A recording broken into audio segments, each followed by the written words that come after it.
E aí, gente boa, tudo bom com vocês? Então, eu quero estar lendo aqui agora um texto que está lá em Romanos, no capítulo 11, que vai falar acerca da salvação do povo de Deus por completo. As duas casas de Israel, tanto judeus quanto gentios. E é muito importante ler esse texto, por quê? Porque ele vai mostrar o passo a passo de como que é dentro do plano salvífico do Senhor para colocar judeus e gentios dentro do corpo de Cristo. Vamos ler? Diz assim lá em Romanos capítulo 11, a partir do versículo 25, olha só. Porque não quero, irmãos, que ignoreis este segredo, para que não presumais de vós mesmos, que o endurecimento veio em parte, ou seja, veio sobre uma parcela, sobre o Israel, até que a plenitude dos gentios haja entrado. E assim todo Israel será salvo, como está escrito, de Sião virá o libertador e desviará de Jacó as impiedades.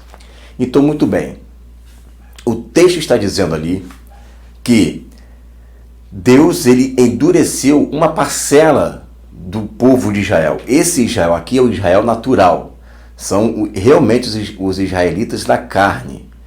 Mas foi em parte, por quê? Porque nós vemos judeus se convertendo na pregação de Jesus, na pregação dos apóstolos, estão se convertendo hoje. Então é apenas uma parcela que teve o seu coração endurecido. Mas eles terão os seus olhos abertos depois que a plenitude dos gentios ter entrado.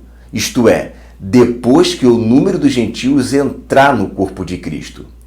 Entrou o número dos gentios, completou. Plenitude a completar, depois que completou o número dos gentios, aí agora Deus se volta novamente para o Israel natural e abre os olhos deste remanescente. E aí de Sião virá o libertador e todo Israel, judeus e gentios, serão salvos. Há de se entender uma coisa, isto não acontece lá no final. No final acontece o desviar das impiedades, mas o entrar no corpo de Cristo, tanto judeus quanto gentios, isso acontece antes da última semana de Daniel. Por quê? Porque em Apocalipse, no capítulo 7, vai dizer que o anjo não pode danificar a terra, nem o mar, nem as árvores, nada. Por quê? Primeiro tem que selar as 12 tribos de Israel. Ou os 144 mil. Primeiro sela. Como que é esse selo? O selo é o selo do Espírito. Então Deus primeiro sela as 12 tribos. José representa ali, a tribo de José representa os gentios. Tá? Então, depois de selar as 12 tribos completas, aí sim pode danificar a terra. E, bom, quem danifica a terra? Apocalipse 11 diz que são os dois ungidos, ou seja, as duas casas de Israel já começam juntos o ministério profético deles dois, já profetizando a queda da Babilônia, o juízo e tudo mais. Perfeito? Bom, só que eu quero entrar em mais um detalhe aqui interessante, que está lá em Obadias, e é um dos versículos que Paulo vai tirar, porque Isaías também vai falar de Sião virá o libertador. Mas Obadias, além de falar isso, ele vai trazer mais detalhes. Olha só. Obadias, capítulo 1, no versículo 17, diz assim: Mas no monte Sião haverá livramento, e ele será santo. Opa, vamos lá. E os da casa de Jacó possuirão a sua herança. É uma pergunta muito interessante que a gente deve fazer, por exemplo, para uma milenista. Uma milenista não acredita que Deus ele vai dar a terra como herança. No momento em que Jesus voltar, ele já volta e destrói a terra e vai para o céu. Ponto.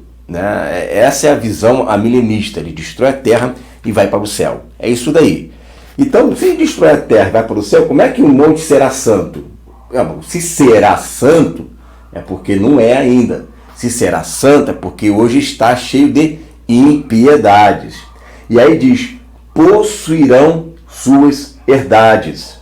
E a casa de Jacó será fogo, e a casa de José chama, olha aí, e a casa de Esaú palha. Né? Se acenderão contra eles e os consumirão, e ninguém mais restará da casa de Esaú, porque o Senhor disse. E os do sul, né, os da tribo do sul, possuirão a montanha de Esaú, e os das planícies, ou seja, os do norte, os filisteus, possuirão também, ou seja, as duas casas de Israel, possuirão também os campos de Efraim e os campos de Samaria e Benjamim, Gileade. Você vê que imediatamente após... O que é isso aqui, gente? Isso aqui é as herdades, a herança. Imediatamente, no momento em que o Senhor Jesus vem e faz do Monte Sião um Monte Santo, ele distribui as herdades das duas casas para as duas casas de Israel. Está dando aqui, ó, campos de Efraim, campos de Samaria, os campos de Benjamim, os campos de Gileade. Está escrito aqui. E os cativos desse exército dos filhos de Israel, que estão entre os cananeus, possuirão até Zarefate, ou seja, até o sul de Sidom, onde era a residência ali de Elias, né? Até o sul de Sidom. E os cativos de Jerusalém, que estão em Sefarade aqui dá a entender que é na Península Ibérica, Portugal, Espanha, ou seja, durante a grande tribulação, haverá muitos filhos de Deus cativos até na Península Ibérica. Tá? Estarão presos lá, né, ali na Europa. Então dá a entender aqui que são o grupo ali espanhol, um grupo português, né, que prenderam muitos filhos de Deus ali. Haverá o livramento e esses possuirão as cidades do sul. Levantar-se-ão salvadores no Monte Sião. Percebe que não é só um salvador. Por quê? Porque a igreja estará ali lutando, batalhando, né, junto com Jesus. Levantar-se-ão salvadores no Monte Sião para julgarem a montanha de Esaú. Né? Ou seja, não é uma montanha que ele vai ficar julgando, né? Ele vai julgar os soberbos de Esaú. E o reino será do Senhor. Olha aí que interessante, que bonito, porque quando você lê apenas Romanos 11, 25, ali fala de salvação. Mas se você for ler o contexto da onde Paulo está tirando essa passagem, fala não apenas de uma salvação, mas de uma restauração da terra de Israel e a distribuição da herança de Israel, e fala aqui clarissimamente que os da tribo do norte, da casa do norte, da casa do sul, né, a casa de Efraim, né, a casa de Judá, eles é que possuirão as suas herdades ali, possuirão a terra ali, né, e não somente isso, e ainda vai julgar, né, vai julgar o quê?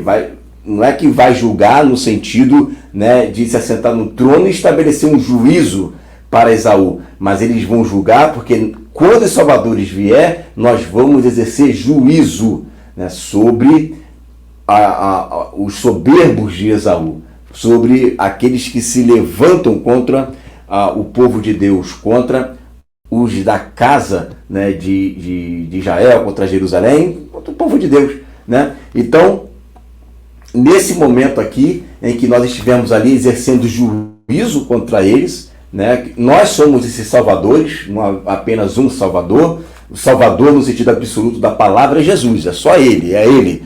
Mas no sentido daqueles que vão estar ali junto com ele na batalha, são vários, que vão estar destronando ali, né, todo esse império inimigo. E nós vamos exercer sim juízo através do Armagedon, né, através de toda a campanha que o Senhor vai fazendo desde Edom até subir lá, né, na Armagedon. Nós estaremos com ele e exerceremos juízo sobre os soberbos de Esaú. E assim o reino será do Senhor. Veja que bonito, veja que texto maravilhoso, que passagem cativante é essa, porque é uma pergunta que se deve fazer. Se Jesus vem, destrói a terra e vai para o céu e não existe reino milenar, né? E essa profecia aqui, ela fica realmente muito comprometida, porque ela fica sem pé nem cabeça se você acha que Jesus já está reinando hoje, porque o texto diz, e o reino será. O reino será quando? Quando ele vier de Sião.